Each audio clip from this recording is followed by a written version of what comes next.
Welcome to A to Z Tales. Learn English through this inspiring story about justice, honor, and the meaning of true freedom. Can you imagine walking into a prison and finding it almost empty? No noise, no shouting, no fights, just silence. That's exactly what happened to Sarah, a young university student from London. When she traveled to the Middle East for a research project, she expected to find prisons full, like in most countries. But when she stepped inside, she froze. Almost every cell was empty. "Where are the prisoners?" she whispered. The guard smiled and said something she would never forget. "We don't need many." That one sentence changed the way Sarah saw justice, crime, and morality. Forever. If this is your first time on our channel, please subscribe, like, and share this video for more English stories. Sarah was a sociology student at a well-known university in London. She was intelligent, curious, and passionate about learning how different societies worked. For her final year project, she chose a bold topic: why crime rates differ between countries. Her professor encouraged her to visit a country in the Middle East, a region known for its low crime rate. At first, Sarah was unsure. She had never been to that part of the world before. She had heard many things, some good, some bad, but she wanted the truth. So, during her summer break, she boarded a plane to a Middle Eastern country, Qatar. When she arrived, she was amazed. The city was clean, the streets were peaceful, and people seemed polite and respectful. But Sarah had a question burning in her mind. How can a country have such a low crime rate? To find the answer, she contacted the Ministry of Justice and asked for permission to visit one of their prisons. A few days later, she received an invitation. Chapter 2: The Empty Cells.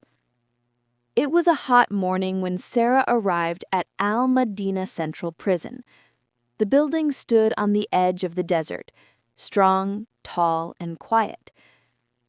A friendly officer named Captain Khalid greeted her at the entrance. "Welcome, Miss Sarah. You've come to see our prison, yes?" Sarah nodded, notebook in hand. "Yes, Captain. I'm doing research on crime and punishment. I'd like to see how your system works." "Of course, but I must warn you, you might be surprised." They walked through a long corridor. The air was cool, and the sound of their footsteps echoed against the walls. When they reached the first cell block, she stopped suddenly. Every door was open. Every room was empty. She turned to Khalid, confused. "Where are the prisoners? Did you move them somewhere?" Khalid chuckled softly. "No, this is it."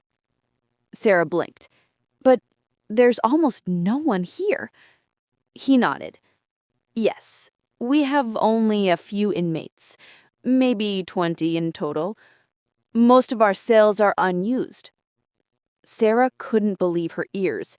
How is that possible? In my country, prisons are full. Every year, more people are arrested. What makes this place different? Captain Khalid smiled again. "Come, let's talk." Chapter 3: The Laws That Protect. They sat in a small office with a window overlooking the desert. Khalid poured her a cup of Arabic coffee. The rich smell filled the room. He began. "In our country, we follow strict laws based on both national rules and moral principles from our religion. People know that if they commit a crime, theft, corruption, violence, they will face serious punishment." Sarah broke quickly in her notebook. "So the laws are very strict?" "Yes, but that's not the only reason people avoid crime. The law here is not only about fear. It is about justice and about conscience. We are taught from a young age what is right and what is wrong. That makes a big difference. He continued, for example, if someone steals, he doesn't just fear prison, he fears losing his honor. He fears disappointing his family and his community. Sarah looked up. Honor? That's interesting. In the West, most people think of punishment only as a legal issue, not a moral one. Khalid nodded. Exactly. Here, the law and the heart work together. Chapter 4. The Power of Family. After their talk, Khalid took Sarah to meet another officer, Lieutenant Aisha, who worked in community programs. Aisha explained, in our culture, family is everything. From childhood, we grow up close to our parents, grandparents, and even cousins. If someone starts to go in the wrong direction, maybe lying, fighting, or stealing, the family steps in before it becomes serious. Sarah nodded thoughtfully. So, the family helps prevent crime before it happens? Exactly, Aisha said with a proud smile. We believe prevention is better than punishment. We don't wait for someone to break the law. We guide them early. A mother's advice, a father's discipline, or a teacher's wisdom can change a young person's path. Sarah thought about her own country. Many young people lived alone, far from their families. Some felt lonely and lost. Could that be one reason why crime was higher? She wrote in her notes, strong family systems create strong moral boundaries. Chapter 5. The Role of Religion. Later, Aisha led Sarah to a large hall. Inside, a few men were sitting quietly, reading holy books. These are our moral education sessions, Aisha said. Even for the few prisoners we have, we focus on teaching them moral values: honesty, respect, forgiveness. She looked around. You mean you teach religion in prisons? Yes, Aisha replied. Religion here is not only about prayer. It's about how we live, how we treat others, how we control our anger, how we stay humble. She continued, when people understand that their actions have consequences beyond this life, that justice belongs to God as well, they think twice before hurting someone. Sarah found that idea powerful. In her society, many people didn't believe in any higher power. Here, belief itself acted like a natural law, one that worked inside people's hearts. Chapter 6. Education for the Heart and Mind. The next day, Sarah visited a local school. She wanted to understand how children in Qatar were taught about right and wrong. The principal, Mr. Hamid, welcomed her with a smile. In our schools, he said, we don't only teach math and science. We teach adab, manners, respect, kindness, and honesty. These are not small things. They build character. Sarah observed a classroom. The teacher was telling a story about a man who returned a lost wallet to its owner, even though nobody was watching. The students listened carefully, discussing why honesty matters even when no one sees. After class, Sarah asked one boy, "Why do you think it's wrong to steal?" The boy smiled and replied, "Because Allah sees everything, and my mother would be sad." That answer touched Sarah deeply. It was simple, but full of wisdom. She realized that moral education wasn't an extra subject here, it was part of everyday life. Chapter 7. The Value of Honor. That evening, Sarah met a local shopkeeper named Omar. His store was small, but full of beautiful handmade items. When she went to pay for a souvenir, She noticed he didn't even look at the money. He trusted her to pay the right amount. "You don't check?" she asked. He laughed. "Why should I? If you cheat me, it's between you and God." Sarah smiled, impressed. "That's a lot of trust." He nodded. "Trust builds peace. If everyone cheats, no one can sleep at night.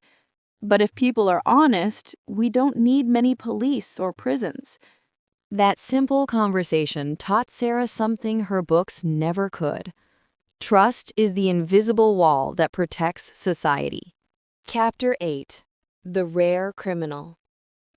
On her final day, Sarah asked Captain Khalid if she could meet one of the few prisoners. He agreed and led her to a small room where a young man named Rashid sat quietly. He was serving a short sentence for a traffic violation that caused harm. Sarah greeted him gently.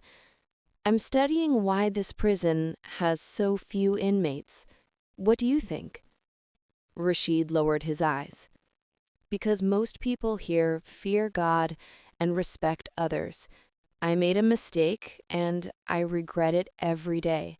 But everyone, even the guards, treated me kindly. They want me to change, not just to suffer." Sarah was moved. Back home, prisons were often places of anger, not reflection. But here, even punishment seemed designed to rebuild, not destroy. Chapter 9. The Conversation That Changed Everything. Before leaving the prison, Sarah sat once more with Captain Khalid. "I think I finally understand," she said. "You have fewer criminals because your system stops crime before it starts, through family, faith, and education." Khalid nodded. "Yes, but remember, it's not perfect. Every society has problems, but when people truly believe that goodness is a duty, not just a choice, the whole community becomes strong." He smiled. "Tell your people back home, real safety doesn't come from more prisons. It comes from more values." Sarah closed her notebook slowly. "I will." Chapter 10. Back to London. When Sarah returned to London, everything looked different. She noticed things she had never paid attention to before. People rushing, ignoring each other, arguing in public, and even laughing at dishonesty. She shared her experience in a university presentation titled "The Power of Values in Preventing Crime." Her audience listened in silence. When she showed photos of the almost empty prison, they gasped. One student raised his hand. "But aren't those strict laws unfair? Don't people lose their freedom?" Sarah smiled gently. "Sometimes we think freedom means doing anything we want, but real freedom is living without fear, without crime, without lies, without harm. And that begins in the heart, not in the court." The room was quiet for a long time. Chapter 11. What she learned. Sarah's research won first place in her university, but more importantly, it changed her view of justice forever. She wrote in her conclusion, "In some parts of the world, people are not good because they fear the police. They are good because they fear losing their humanity. The family, the faith, and the sense of community are the real protectors of peace." She ended with a quote from Captain Khalid. "An empty prison is not a sign of weak laws. It is a sign of strong hearts." If you enjoyed this video, don't forget to like the video to support us, subscribe to our channel A to Z Tales for more Learn English Through Stories. Click the bell icon so you don't miss our next motivational story.